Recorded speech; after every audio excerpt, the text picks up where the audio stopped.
இன்னைக்கு Karthigai Deepam special recipe Karthigai அப்பம் எப்படி செய்யறதுன்னு பார்க்கலாம். இதுக்கு அரிசியை ஊற வச்சு நீங்கள் கஷ்டப்பட தேவையில்லை. அதே மாதிரி பாகு காய்ச்சணும்னு அவசியம் இல்லை.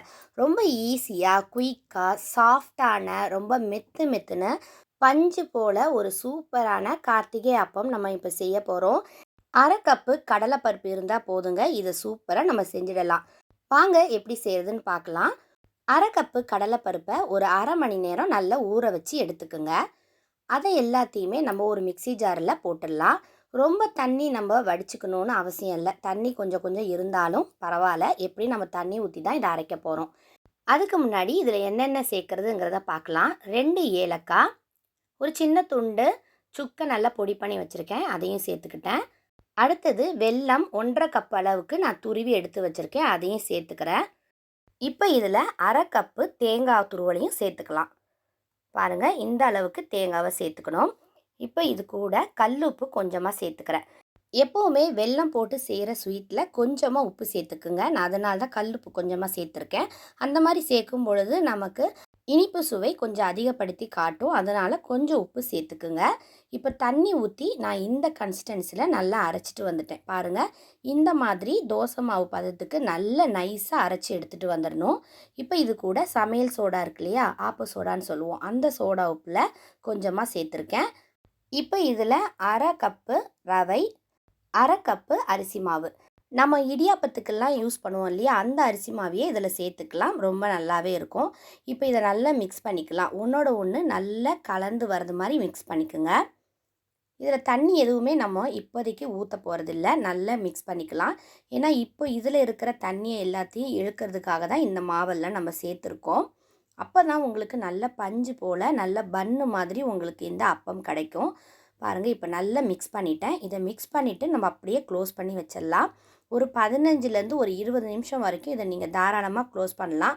அதுக்கு மேலேயும் உங்களுக்கு டைம் இருந்துச்சுன்னா ஒரு அரை மணி நேரம் கூட ஊற வச்சுக்கோங்க.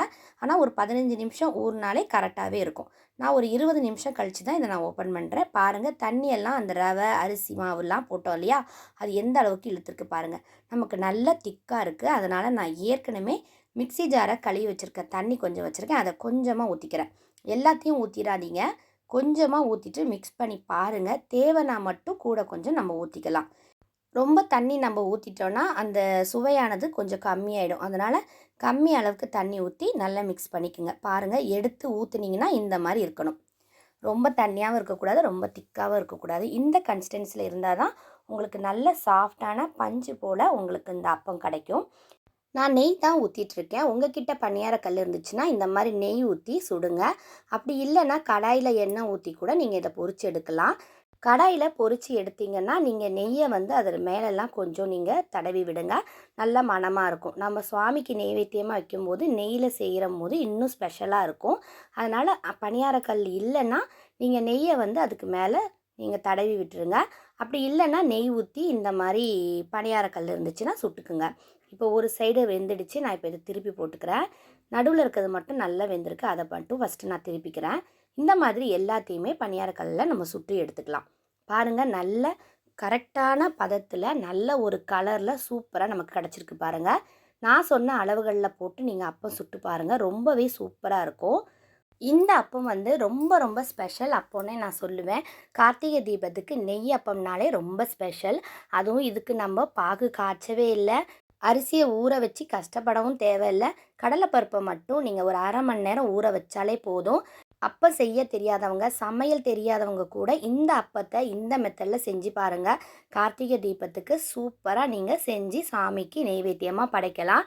உங்களுக்கு பார்த்தாலே தெரியும் உள்ளே எவ்வளோ சாஃப்டாக பஞ்சு போல் இருக்குன்னு. பாருங்கள், உள்ளே பஞ்சு போல் சாஃப்டாக, அவுட்டர் சைடு ஃபுல்லாக நல்லா கிறிஸ்பியாக, பார்க்குறதுக்கே ரொம்ப அழகாக, அதே நேரத்தில் சாப்பிட்றதுக்கும் ரொம்ப டேஸ்ட்டாக இருந்துச்சுங்க. இந்த கார்த்திகை தீபத்துக்கு இந்த நெய் அப்பத்தை நீங்கள் செஞ்சு பாருங்கள். இந்த வீடியோ பிடிச்சிருந்தா லைக் பண்ணுங்கள், உங்கள் ஃப்ரெண்ட்ஸ் அண்ட் ஃபேமிலிக்கு ஷேர் பண்ணுங்கள். புதுசாக இந்த வீடியோவை யாராவது பார்த்துட்டு இருந்தீங்கன்னா பிடிச்சிருந்தா லைக் பண்ணிவிட்டு சப்ஸ்கிரைப் பண்ணுங்கள். தேங்க்யூ.